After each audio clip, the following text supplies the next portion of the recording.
वाद विवाद न्यूज, सर्वसामान्य जनतेचा आवाज।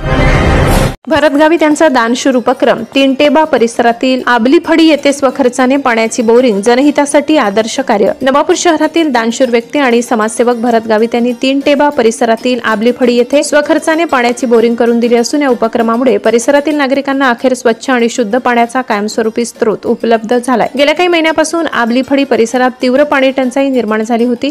उन्हाळ्याच्या दिवसात विहिरी कोरड्या पडल्याने आणि हँडपंप बंद पडल्याने स्थानिक महिलांना व ज्येष्ठ नागरिकांना दररोज लांबवर जाऊन पाणी आणावे लागत होते।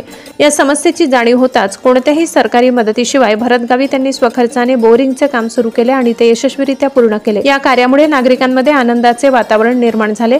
स्थानिक रहिवाशांनी आपल्या भावना व्यक्त करताना सांगितले की समाजसेवा म्हणजे फक्त भाषणात नव्हे तर कृतीतून दिसावी लागते। भरतगावी त्यांनी त्याचे जिवंत उदाहरण घालून दिले आहे। भरतगावीत हे नवापूर शहरातील सामाजिक आणि लोकहिताच्या प्रश्नांवर सातत्याने काम करणारे दानशूर म्हणून ओळखले जातात। त्यांनी यापूर्वीही विविध भागात रस्ते, पाण्याच्या टाक्या, वीज दिवे आदी मूलभूत सुविधांसाठी पुढाकार घेतलाय। त्यांच्या दानशूर उपक्रमामुळे नागरिकांमध्ये एक सकारात्मक संदेश गेला असून तरुण पिढीलाही समाजकार्यातून प्रेरणा मिळत आहे। ब्युरो रिपोर्ट, वादविवाद न्यूज, संपादक दर्शन ढोले, नवापूर।